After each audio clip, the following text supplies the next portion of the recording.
Connect Port Glasgow. The story so far.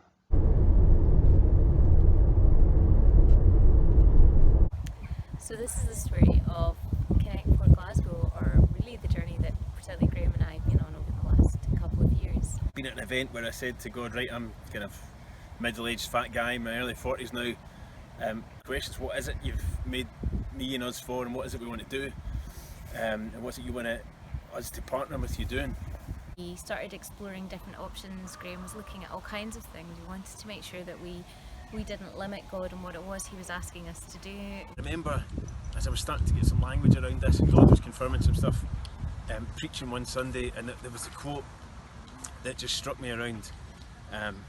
It's not the Church of God that has a mission in the world, but it's the God of mission that has a church in the world. And what does it look like for us as his people to be a missional movement, to be a family doing this mission of God together? And how do we do that best in 2020? How do we connect with people that are nothing to do with church and yet help them connect with Jesus? And I think it gave us the confidence to realise that actually, yes, God was calling us to something, and what he was calling us to do was to move to an area and to really live and be amongst the community in that area and serve them and love them and be Jesus to them and allow whatever expression of church grew from that. And so we shared with our church that we felt we were being called. And that was a big thing, and that was a hard thing, to stand up and to say, we know God's calling us to move, we don't know where, we don't have a team, we don't really know exactly what it will look like.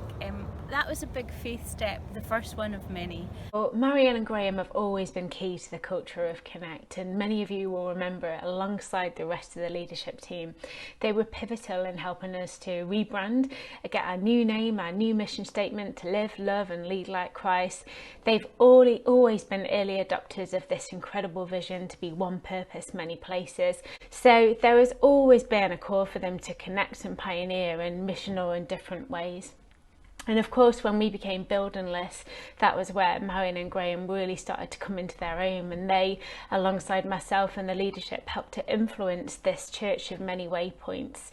And so that's where some of that journey of Connect Port Glasgow has come from. I remember praying with them, and I remember us thinking like it was somewhere near water.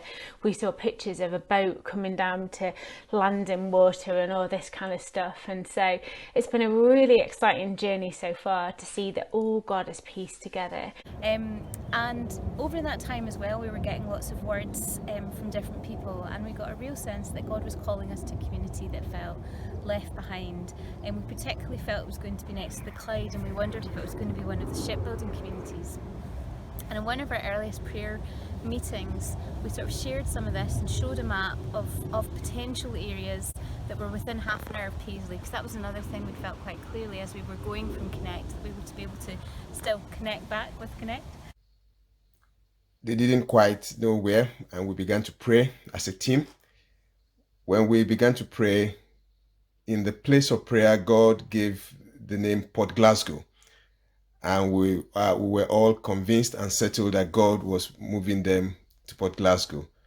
Ever since then, we've been praying, and as we continue to pray, we sense, and I can sense myself also, God's leading and God's calling them to Port Glasgow to start a missional community.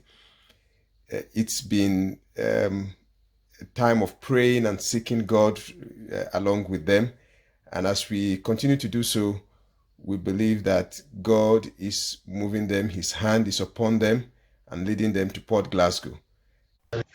So, what is Port Glasgow like, I hear you ask? Or maybe you didn't, but here we go. A cracking town on the banks of the River Clyde, just as it widens out towards the sea. We're about half an hour downstream from Glasgow. It really developed as the port for Glasgow, and then became more famous for the shipbuilding industry.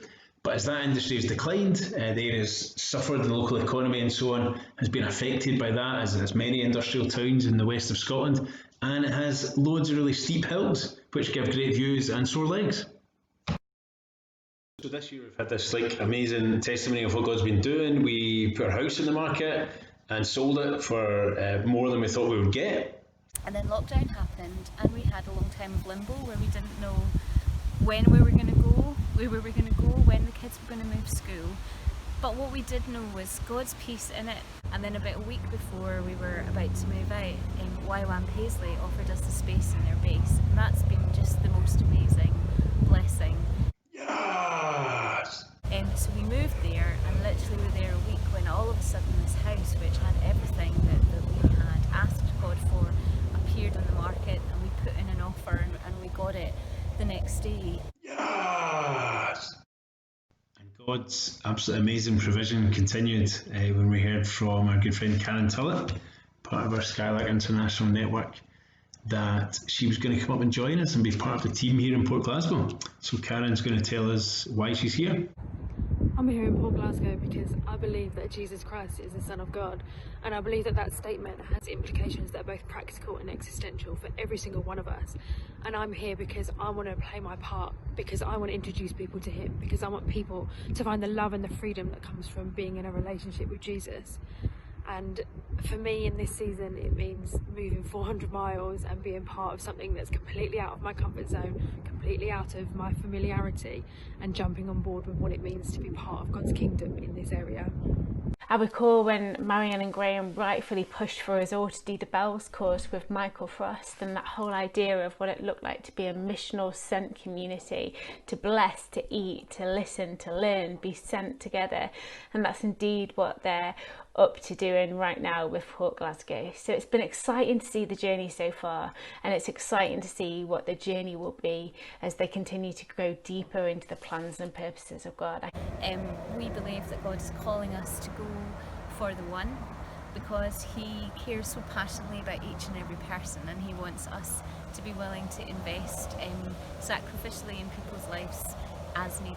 We believe He's calling us to create a culture of disciples who create disciples, and we believe He's calling us to serve and to just be in the area, because we're really interested in the approximately 50 to 85% of the Scottish population who will never come to church as it is at the moment, but those people still need to know and to get a chance to respond to Jesus. We don't have all the answers at all. We don't have a big worked out blueprint of this is how it's going to work and this is how it'll work here, but it's just trying to be obedient to that calling, and God saying, yeah, go. It's not like, oh phew, that's it, done, now we can just do this easy, being the church in a new way kind of thing. I don't think any of it's easy, but I think it's what we're called to do, and it's so exciting.